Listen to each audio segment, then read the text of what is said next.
programang ito ay rated SPG. Striktong patnubay at gabay ng magulang ang kailangan. Maaaring may masiselang tema, lengguwahe, karahasan, sexual, horror o droga na hindi angkop sa...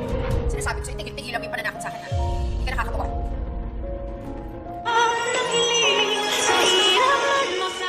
Narito na nga ang ating abangan mamaya sa abot kamay na pangarap. Pinagsabihan nga muli dito ni Zoe ito nga si Annalyn na tigil-tigilan daw ang pananakot nito dahil hindi nga daw nakakatuwa itong si Annalyn. At ito naman ang sakto na naabutan nga dito ni Nurse Karen at Nurse Evan. At labis naman nagtataka ang dalawang ito na kung bakit ganun na lamang ang inaasta ni Zoe dito nga kay Annalyn. At galit ba daw ito?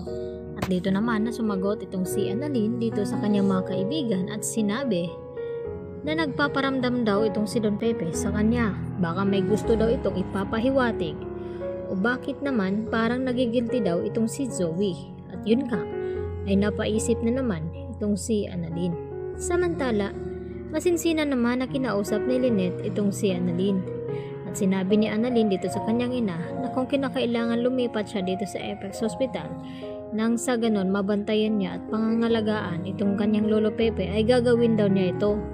At lalo na ngayon na may magbabalik nga sa inaakala ni Giselle na wala na nga itong kanyang anak at wala nga siyang kaalam-alam na buhay pa pala itong kanyang anak na si Josen. At ito na nga ay ipapasa ang titulado ng Apex dito sa kanyang anak na nag-iisa.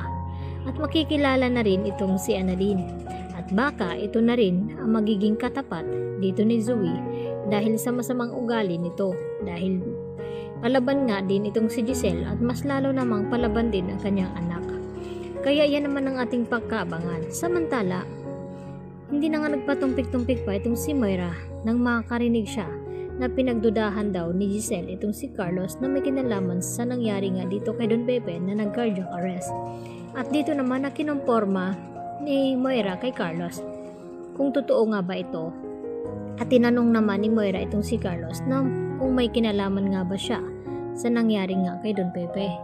At mayroon nga silang mas malaking problema ngayon dahil lumabas na nga itong fingerprint results dito ni Zoe.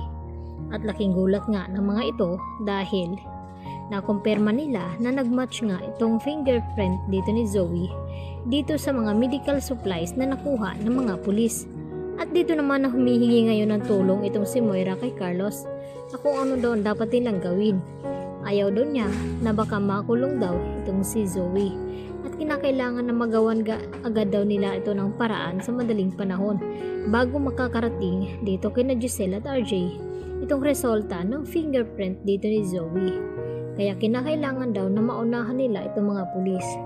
Kaya napaisip naman itong si Carlos at inamin din ni Carlos dito kay Moira na may kinalaman nga siya sa nangyari nga dito kay Don Pepe dahil gusto niya daw maprotektahan itong kanyang anak na si Zoe na hindi mabuking ang kanilang sikreto dahil hindi lang si Zoe ang mawawala kay Carlos pati na rin ang kanyang asawa na si Lynette kapag nalaman nito na itong si Zoe ay kanyang anak at pinaglihiman niya ng matagal ang kanyang asawa at niloko. Kaya gagawin naman ngayon lahat dito ni Carlos at hindi nga siya mapakali nang malaman niya mula kay Moira na lumabas na nga itong resulta ng fingerprint dito ni Zoe at hindi nga siya mapakali hanggat wala siyang gagawin. Yan ang ating pagkatutukan mamaya sa abot kamay na pangarap.